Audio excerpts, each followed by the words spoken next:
Kawasaki Robotics has always embraced technology partnerships, from our beginnings in the late 60s with our partnership with Unimate. Fast forward to today, Kawasaki robots use an open architecture platform with API plugins like KRNX, which allows real-time control of Kawasaki robots. Realtime Robotics has developed a very exciting software called Rapid Plan, which enables motion planning and collision avoidance with the push of a button. For example, robot programming that would take days now takes hours, and you get instant sharing of tasks between robots without reprogramming. Working on this project, everyone at Kawasaki Robotics has been extremely helpful and eager to share their knowledge.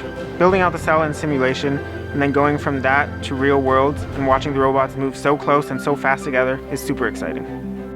Kawasaki's advanced robot designs that feature through-arm technology have always minimized the robot programming task. Combining Kawasaki robots and real-time robotics is a game changer. This partnership will provide manufacturers in any industry tremendous flexibility. The sky is the limit.